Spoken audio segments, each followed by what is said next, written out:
We all make decisions, some spur of the moment, others carefully weighed. But certain choices cling to us longer than we ever expect. She made hers, and I made mine. Hers came with excitement. Mine came wrapped in silence, healing, and the painful art of release. I remember the exact moment she told me about him. Her eyes gleamed, not with guilt, but a thrill, like someone stepping off a ledge hoping for wings. "I think I need something different," she said. "They're too predictable. Too safe." I never quite grasped how, in her mind, love and safety were enemies. But they were.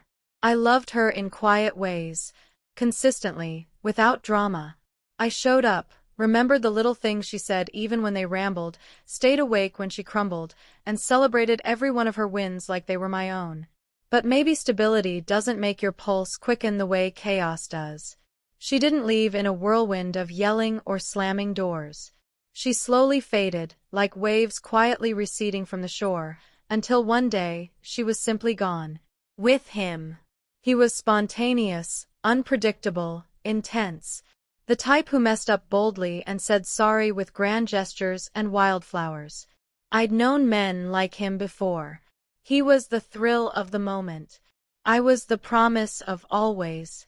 And in her hunger for recklessness, she chose the moment. I didn't chase her. No angry messages. No pleading paragraphs. I let her go. It shattered me, but I stayed silent. The quiet that followed was deafening. Rooms echoed with emptiness. Her laughter haunted my playlists. Every bench, every sidewalk, every corner became a landmine of memories. Still, I never reached out. Because if love needs to be hunted down to exist, it's no longer love. The months turned into a year. And in that year, I met a version of myself I didn't recognize, but came to admire. I began running, not away from heartbreak, but toward purpose. I picked up all the dreams I had set aside for her.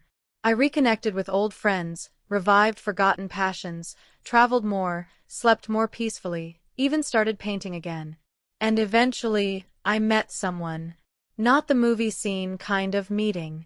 There were no sparks flying or chance encounters under dramatic skies. It was simple, grounded. She asked me about my day and listened, really listened. I never had to compete for her attention. With her, I was enough, just as I was. It didn't feel like a thunderstorm. It felt like watching the sun rise, gentle, steady, certain. Then, one evening, about 18 months after our goodbye, I saw her again.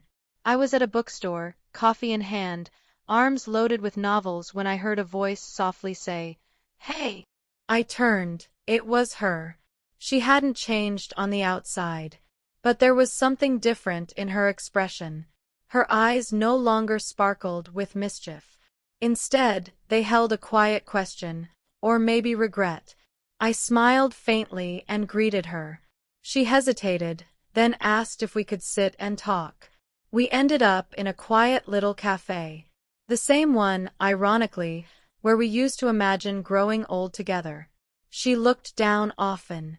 Her hands trembled around her cup. Then she said the words, "I made a mistake." She told me everything. How the thrill she had chased turned out to be just chaos dressed in charm. How his spontaneity masked instability. How his raised voice filled spaces mine never had. How his love came in bursts, not in constancy. "I miss what we had," she murmured. I didn't say anything. "You were home," she added, voice cracking. And I walked away because I didn't understand the worth of peace. A year ago, those words might have wrecked me. Maybe even pulled me back in. But not that night. Because while she had been seeking fire, I had been planting roots. I had mended wounds I didn't even know existed. Most of all, I had released her. "I'm sorry," she whispered, eyes glossy. "Do you think we could try again?" I looked at her, the same woman I once saw a forever with, The same one who traded me for something louder and found emptiness in return. I sighed, not out of bitterness, but understanding. That love. I don't have it anymore, I said gently. Not because I resent you, but because I gave all of it when I thought it still mattered. She nodded slowly, lips trembling as she bit down to keep them steady. I just thought, maybe you'd wait. I gave her a soft, sad smile. I did wait. I waited for myself. And I found him. She left that cafe without drama this time, and I watched her go, without heartbreak, but with closure. Because sometimes, real love isn't about how long you hold on. It's about recognizing when it's finally time to let go. She made her choice. And so did I.